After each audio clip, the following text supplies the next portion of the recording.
Baik, selamat siang untuk Bu Agnes dan teman-teman sekalian.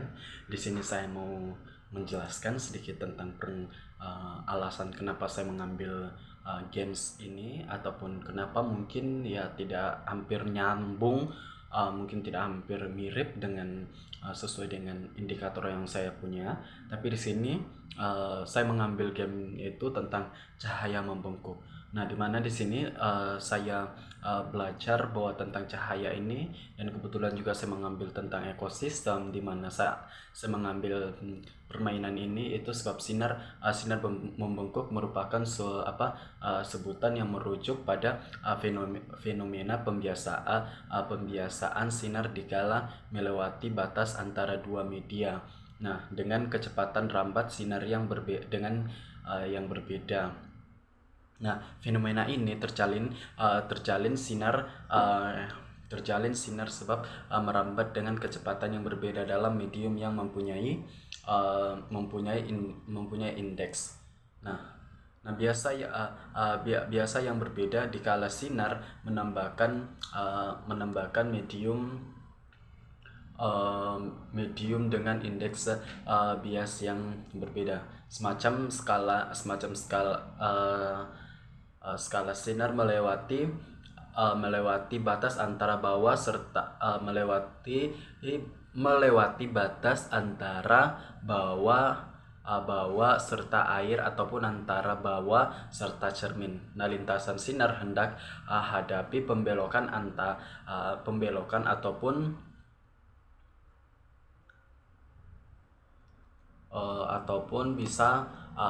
antara cermin. Nah, lintasan hendak dihadapi pembelokan ataupun pembiasaan.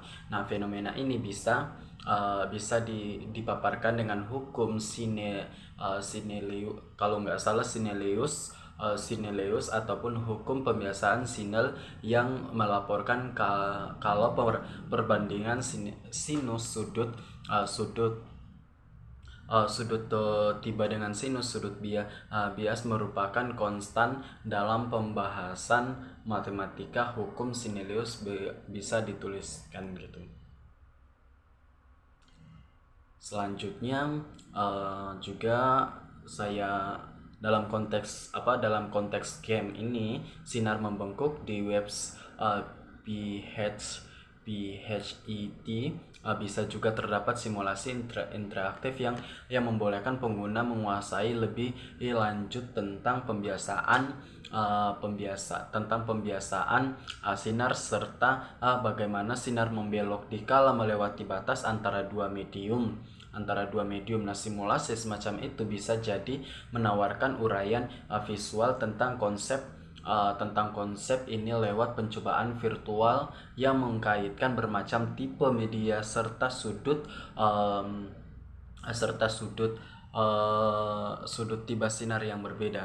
Nah, tujuan dari permainan ini yang saya ambil itu, tujuannya itu sinar membengkuk ataupun simulasi interaktif seragam merupakan buat menolong pengguna menguasai serta menekuni konsep pembiasaan sinar dengan memakai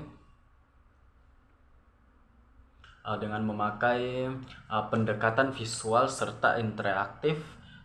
Games tersebut bisa membagikan pengalaman belajar yang lebih menarik serta mempermudah uraian konsep tentang biologi yang ada di lingkungan. Nah, sebagai tujuan yang bisa dicapai lewat permainan sinar membengkuk merupakan menguasai hukum Sinelus. Permainan ini memperbolehkan pengguna mengamati serta langsung bagaimana sudut tiba serta sudut bias sinar berkaitan dengan indeks bias medium. Nah, perihal ini menolong pengguna menguasai serta mempraktikkan hukum Sinelius dalam konteks pembiasaan sinar, menerangkan pembiasaan sinar. Nah, permainan ini menolong pengguna menguasai fenomena pembiasaan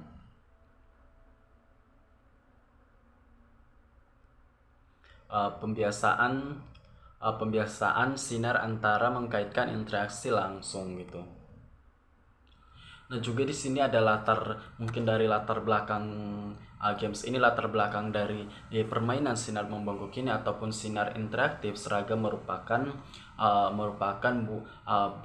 buat menolong pengguna menekuni serta menguasai fenomena pembiasaan sinar yang ia salah satu konsep berarti dalam biologi serta optik merupakan cabang ilmu fisika yang menekuni salah satu konsep berarti salah satu konsep gitu.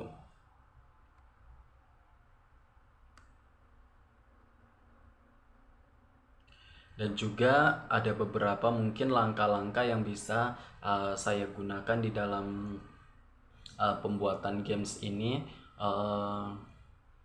Dalam pembuatan langkah-langkah, kita harus memilah media indeks. Bisa langkah awal yaitu merupakan memilah tipe media yang hendak digunakan dalam simulasi, semacam semacam kayak udara, air, terus juga ada kaca. Dan kita harus bisa memilah kalau kita memakaikan kaca, apakah dia akan bisa memantul atau tidak, dan kalau kita menggunakan air atau udara, apakah dia memantul atau tidak gitu. Jadi karena di sini games ini mengarah ke lebih kayak pantulan cahaya gitu, pantulan apakah ada sinar pantulan atau tidaknya, seperti gitu. Dan juga mengamati pembelokan